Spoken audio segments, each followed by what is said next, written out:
गरुड़ पुराण के अनुसार मनुष्य का भाग्य कब लिखा जाता है?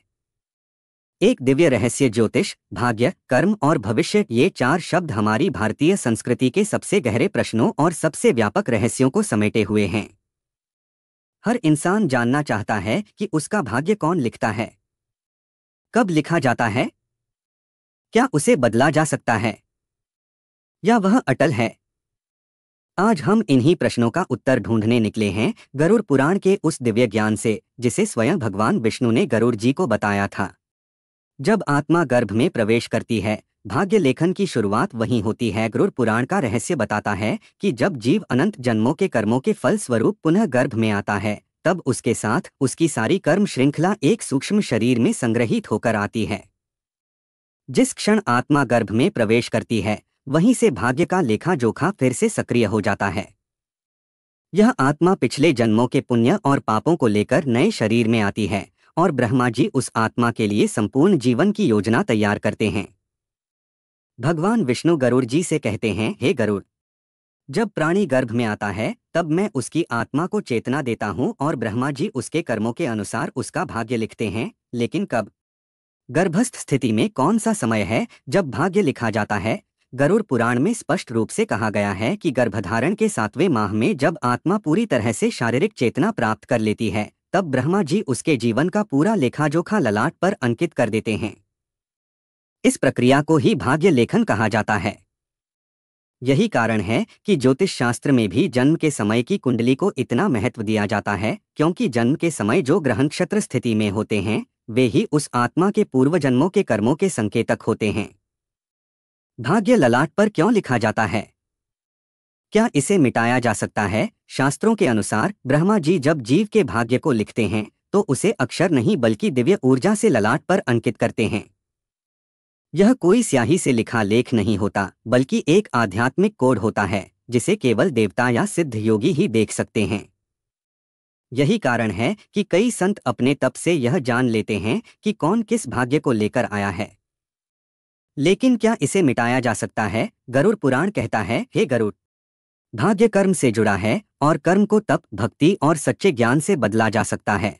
अर्थात भाग्य अटल नहीं है, वह तो बीज के समान है और हमारे कर्म ही उस बीज को फल में परिवर्तित करते हैं।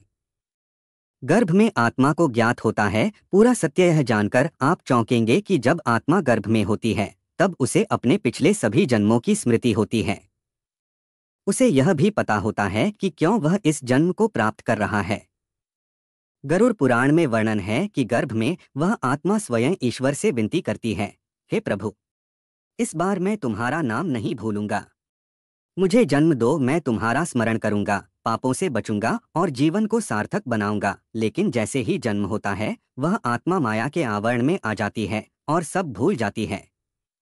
क्या भाग्य सबका एक जैसा होता है? नहीं। गरुड़ पुराण स्पष्ट करता है कि हर आत्मा अलग अलग कर्मों के कारण अलग अलग भाग्य लेकर आती है। कोई निर्धन बनता है, कोई राजा, कोई रोगी, कोई सुंदर, कोई विद्वान। ये सभी पिछले जन्मों के कर्मों का ही फल हैं। अगर कोई गरीब परिवार में जन्म लेता है तो इसका मतलब यह नहीं कि वह अभागा है, बल्कि यह कि उसका यह जन्म एक परीक्षा है जहां वह सेवा, संघर्ष और मेहनत के माध्यम से अपने भाग्य को सुधार सकता है। अद्भुत रहस्य। 7वें महीने के बाद आत्मा को दिखाई देता है भविष्य का संकेत। शास्त्र कहते हैं कि जब आत्मा गर्भ में 7वें महीने के बाद चेतना के उच्च स्तर पर पहुंचती है, तब उसे अपने अगले जीवन के कुछ झलकियां दिखती हैं। उसे यह भी पता चल जाता है कि उसका परिवार कौन होगा, उसका जीवन कैसा होगा। इसी दौरान ब्रह्मा जी उसका भाग्य भी अंकित कर देते हैं। लेकिन इस प्रक्रिया में सबसे चौंकाने वाली बात यह है कि आत्मा उस क्षण ईश्वर से प्रतिज्ञा करती है कि हे प्रभु, मैं जीवन में धर्म का पालन करूंगा, सच्चाई का मार्ग अपनाऊंगा और आपको नहीं भूलूंगा। परंतु जन्म के साथ ही माया की चादर उस स्मृति को ढक देती है और वही आत्मा संसार में उलझ जाती है। तो क्या सब कुछ पहले से तय है? गरुड़ पुराण कहता है, भाग्य प्रारब्ध है, लेकिन वर्तमान के कर्म उसे बदल सकते हैं। ध्यान दें, भाग्य को 3 श्रेणियों में बांटा गया है। संचित कर्म, पिछले सभी जन्मों के जमा कर्म। प्रारब्ध कर्म, इस जन्म में जो फल भोगने हैं। क्रियमाण कर्म, वर्तमान में किए गए कर्म जो भविष्य का निर्माण करेंगे। प्रारब्ध कर्म को तो हमें भोगना ही होता है, लेकिन क्रियमाण कर्म के द्वारा हम आने वाले भाग्य को पूर्णतः बदल सकते हैं। यही कारण है कि संत महात्मा कहते हैं, कर्म ही धर्म है और धर्म ही मुक्ति का द्वार। क्या पूजा, मंत्र और तप से भाग्य बदला जा सकता है? हाँ। गरुड़ पुराण के अनुसार यदि कोई व्यक्ति सच्चे हृदय से तप करता है, भगवान का नाम जपता है, दान करता है, तो उसके पाप कर्म धीरे धीरे क्षीण हो जाते हैं। इसके प्रभाव से उसका प्रारब्ध भी धीरे धीरे बदलने लगता है। यही कारण है कि तुलसीदास, कबीर, मीरा जैसे महान संतों ने जन्म तो साधारण में लिया, लेकिन अपने तप और भक्ति से खुद को अमर बना दिया। संकेत मृत्यु के समय भी मिलता है। भाग्य का आभास। गरुड़ पुराण यह भी बताता है कि जिस तरह आत्मा गर्भ में भविष्य देखती है, उसी तरह मृत्यु के समय भी वह अपने अगले जन्म की दिशा को अनुभव करती है। उस क्षण आत्मा को अपने जीवन के हर कर्म का आभास होता है, जैसे एक तीव्र चलचित्र उसके अंतर्मन में दौड़ जाता है। यदि वह आत्मा पुण्य में है तो शांत भाव से देह त्यागती है और स्वर्ग मार्ग को प्राप्त होती है। यदि पापी है तो प्रेत योनि, नरक या फिर कष्टमय जीवन में पुनः जन्म लेती है।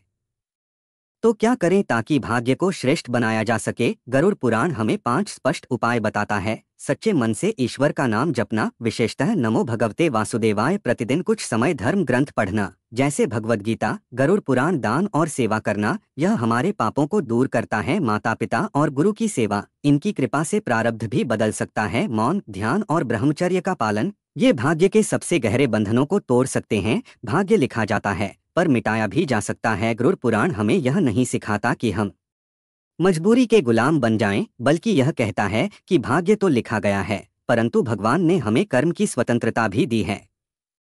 जैसे मिट्टी का पात्र बनकर आया है, पर उसे सुंदर रूप देना कुम्हार के हाथ में है, वैसे ही भाग्य तो लेकर आए हैं, पर उसे रूप देने वाले हमारे स्वयं के कर्म हैं। इसलिए अपने भाग्य से डरिए मत। उसे पढ़िए, समझिए और अपने कर्म से उसे फिर से लिख डालिए।